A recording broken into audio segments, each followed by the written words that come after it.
Avis vascular centre మన దేశంలోనే the best varicose vein hospital. నమస్తే రమ్మగారు. నమస్తే చే రమ్మగారు, ఇది తడి బట్టలతో దేవాలయంలోకి వెళ్ళకూడదు, దర్శించకూడదు అని అంటుంటారు. కానీ కొన్ని కొన్ని దేవాలయాలకి తడి బట్టలతోనే వెళ్ళాలన్న నియమం కూడా వింటూ ఉంటాం కదా. అసలు ఎందుకు వెళ్ళకూడదు, కొన్ని దేవాలయాలు ఎందుకు వెళ్ళాలి, దీనికి సంబంధించి ఏమైనా మనకి సాంప్రదాయం కానీ ఆచారాలు కానీ ఏమైనా ఉన్నాయండి? అంటే ఈ తడి బట్టలతో దేవుడికి దండం పెట్టడం అవి మనం చేయం మామూలుగా స్నానం చేయాలి తప్పకుండా. అయితే మడి కట్టుకునేటప్పుడు ఈ మామూలు వాళ్ళందరూ తడి బట్టలతోటి ఏం చేస్తారు, ఏమి చేయరు. ఈ మడిగా ఉండేటప్పుడు తడి బట్టతోటి నీళ్లు పట్టుకెళ్తాం విధానం. ఇప్పుడు అసలు అన్ని ఊళ్ళల్లోనూ పోయినాయి కదా అవి. నీళ్ళు ఎక్కడ తీసుకెళ్తారు? మంచినీళ్లు మడిగా తీసుకెళ్లాలంటే స్నానం చేసి తడి బట్టతోటి నీళ్లు పట్టుకెళ్తాం. తడి బట్టతోటి మంచినీళ్ళు పట్టుకెళ్లేవాళ్ళు. అది ఏనాడు నేను చూసే 30 సంవత్సరాలు దాటింది తెలుసా తడి బట్టలతో నీళ్లు పట్టుకొచ్చేది. అవి వంటకిను స్వామి దేవుడికి వాడుకునేవాడు, మడి వంటకి. మిగిలిన జనమందరికీ ఎందుకు ఈ మడి వ్యవహారం అవసరం లేదు, ఎవరికి అక్కర్లా కదా. ఇప్పుడు తడి బట్టలు తడుపుకోవటం ఇవన్నీ కూడా ఎప్పుడెప్పుడు చేస్తారు. ఇప్పుడు నదిలో దిగితే బొంటి మీద బట్టలతోటి దిగుతారు. అవును, దిగి స్నానం చేసాం, నదిలో మునకలేసాం.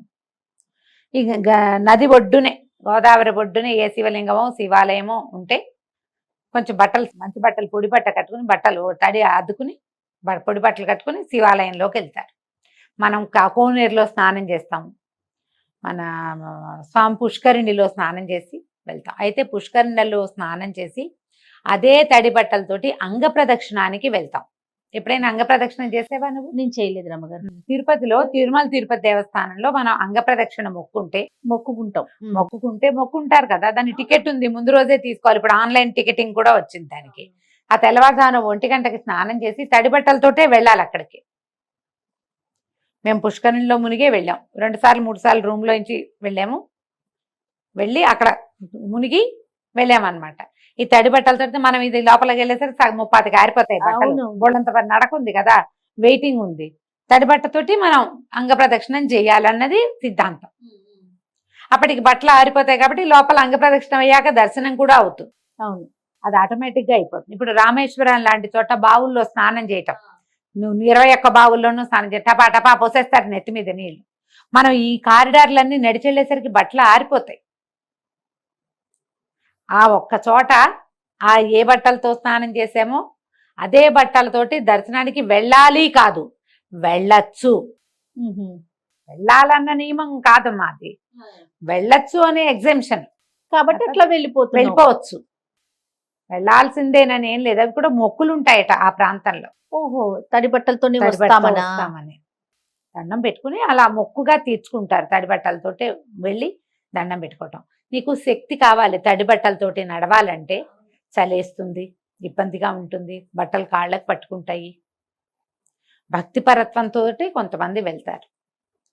అసలు ఈ సిద్ధాంతాల గురించి ఆలోచించకండి.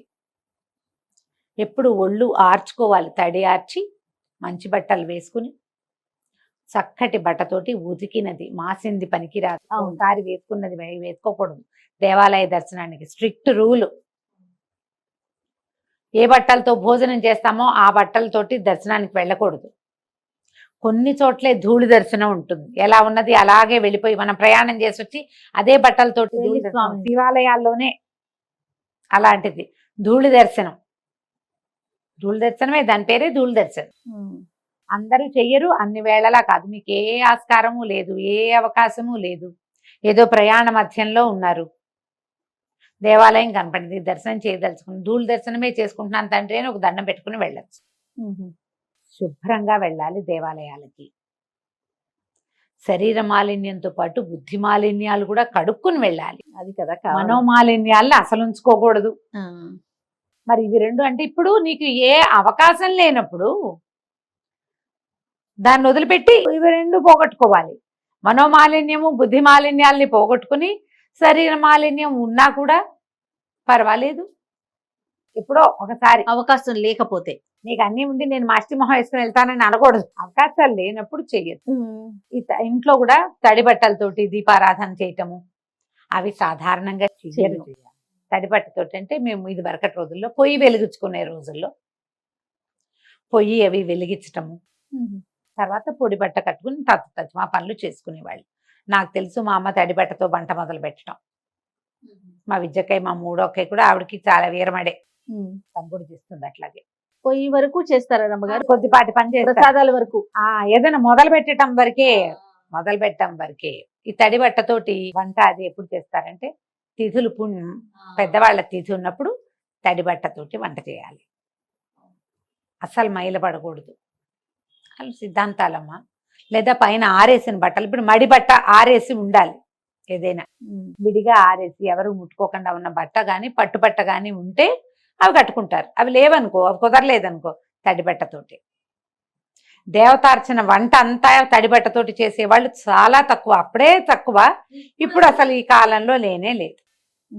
ఆరేసిన బట్ట కట్టుకోవాలి, మడిగా ఆరేసుకున్నది పనికొస్తుంది. మడుగు ఇదంతా మడి వ్యవహారమేనమ్మా, సార్వజనీన వ్యవహారం కానే కాదు. ఎక్కడి నుంచో తెస్తారు ఇవి ఒక పాయింట్లు మన వాళ్ళు. నేను ఇది చెప్పంగానే అందరూ మేము కూడా అలాగే చేస్తామని మొదలు పెట్టద్దు, ఇది చేయకూడదు ఈ పని. ఎవరి పద్ధతి ప్రకారం వాళ్ళు చేసుకోండి హాయిగా. ఇప్పుడు మనం దేవాలయాల దర్శనానికి వెళ్ళినప్పుడు రమ్మగారు కొన్ని నదులు ఉంటాయి, ఇందాక మీరు అన్నట్లుగా. ఫర్ ఎగ్జాంపుల్ మన విజయవాడ కృష్ణా నది ఉంటుంది, అమ్మవారిని దర్శించుకునే ముందు అవకాశం ఉంటే నదిలో స్నానం చేస్తాం, ఖచ్చితంగా బట్టలు మార్చుకుంటాం కదా రమ్మగారు?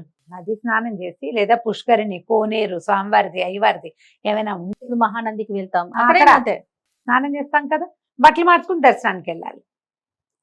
మీరు అభిషేకం చేయటానికో దేనికైనా ఏమైనా కొన్ని ప్రత్యేక పూజలకి ఈ విధానము అనుసరించాలి అంటే చెయ్యాలి తప్ప సార్వజనీన వ్యవహారం అదైతే కానే కాదు. దాని గురించి ఆలోచించద్దు. పైగా ఇప్పుడు మనం ఉండే ఈ అపార్ట్మెంట్లలోనూ అక్కడ ఈ తడి బట్టలతోటి ఏం తిరుగుతాను చేయి, ఫ్లోరింగుల మీద కాళ్ళు జారిపడతారు.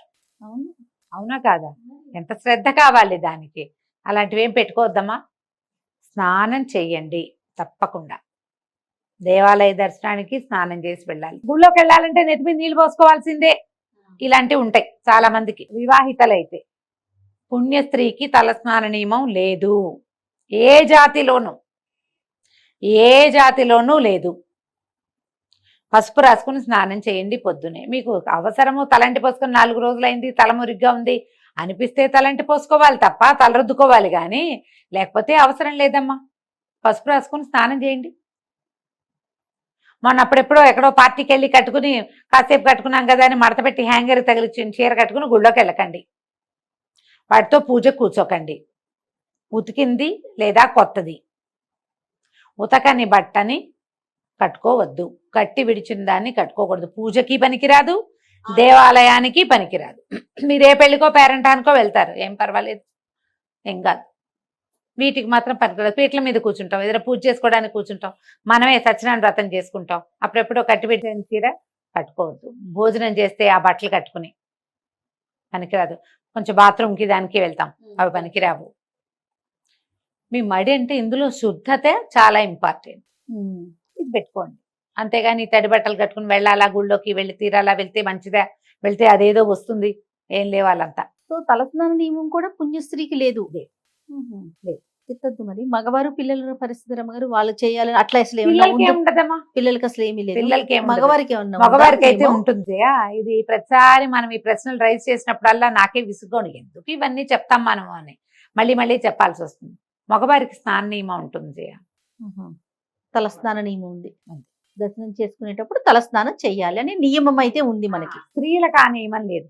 ఎందుకంటే మీరు ప్రతిదానికి ఒక అమెండ్మెంట్ ఏదో ఉంటుంది. ఆడవాళ్ళకి తల ఆరదు జయ తొందరగా, మగవాళ్ళకి తల ఆరిపోతుంది, నువ్వు గమనించు. అవును, అందుకని పెట్టలేదంట. వీళ్ళకి జబ్బు చేస్తుందమ్మా, వీళ్ళు మూలపడతారు. పాయింట్ అర్థం అవుతోందా?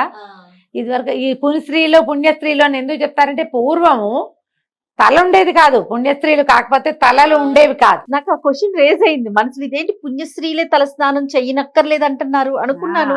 బట్ కానీ వీడియోలో అడగకూడదు అనుకున్నాను రమ్మగారు, ఎందుకు ఈ పాయింట్ చెప్పారని. దాంపత్య జీవితం ఉంటుంది కాబట్టి వీళ్ళకి, అలాంటప్పుడు స్నానం చేస్తే గానీ పనికి రాదని పెచ్చలు చాలా ప్రబలినాయి. దాంట్లో అలాంటిది కనుక మీరు ప్రశ్నించేటట్లయితే, దాంపత్యం వల్ల మగవాళ్ళు తల స్నానం చేయాలి గుళ్ళోకి వెళ్ళాలంటే, ఆడవాళ్ళు తల స్నానం చేయక్కర్లేదు, వీళ్ళు పసుపు రాసుకుని స్నానం చేస్తే సరిపోతుంది. ఇదే పాయింట్. అంతే, వెరీ క్లియర్. థ్యాంక్ యూ రమ్మ గారు, నమస్తే.